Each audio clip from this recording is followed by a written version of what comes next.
আকবর complex. এই মাদ্রাসার একজন হুজুর আছে, সাধারণ বেশে থাকে, সাধারণ বেশে। একটা ছাত্র স্বপ্নে দেখছে যে ওই হুজুর হজে যাচ্ছে, মোহতামিম সাহেবের সাথে, মুফতি দেলোয়ার সাহেবের সাথে হজে যাচ্ছে।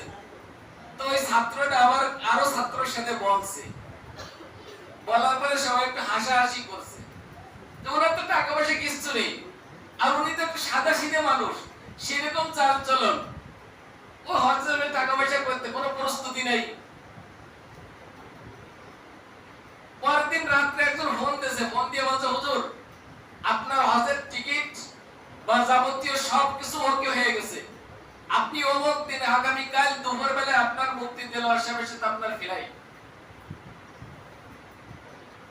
সবাই অবাক হয়ে গেছে, সবাই কি হয়ে গেছে? অবাক হয়ে গেছে।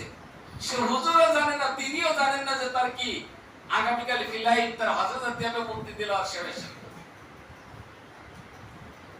তখন সবাই বুঝে গেছে হজ এমন একটা জিনিস, আল্লাহর কাছে শুধু তৌফিক চাইতে হয়, ব্যবস্থা সব তিনি করে দেন।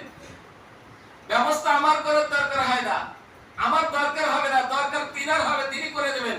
আমার শুধু একটু দোয়া করা উচিত যে আল্লাহ তুমি আমাকে তৌফিক দাও, ওইখানে একটু যাওয়ার তৌফিক দাও, এতটুকু। যাই হোক, এই মাসের গুরুত্বপূর্ণ ইবাদত একটা হলো হজ, আরেকটা হলো কুরবানি। আমরা যারা হজে যাইতে পারছি না বা সামর্থ্য নাই, কুরবানি করার সামর্থ্য আছে, এটার থেকে আমরা বিরত থাকবো না, এটার থেকে আমরা পিছপা হয়ে যাব না। কারণ সম্পদ যা আছে, সম্পদ আমি যেটা অর্জন করছি, আমি মনে করছি যে এই সম্পদ আমার ব্রেন দিয়ে, বুদ্ধি দিয়ে, বিবেক দিয়ে, ক্ষমতা দিয়ে, আমার সময় দিয়ে আমি কি করছি, ইনকাম করছি, এটা আমি কি কামাই করছি, আমি জোগাড় করছি, আমি উপার্জন করছি। কিন্তু আসলে বাস্তবতা তা না। আল্লাহ তাআলা বলছেন,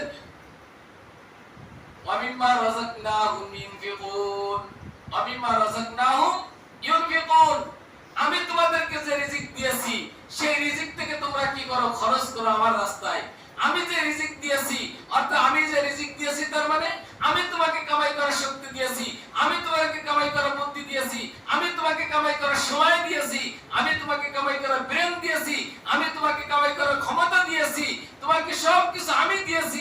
আমার দেওয়া এই সবকিছু দিয়ে তুমি কি করেছো? কামাই করেছো। সেই সম্পদ বাস্তবে তোমার না, তুমি শুধু খরচ করার মালিক।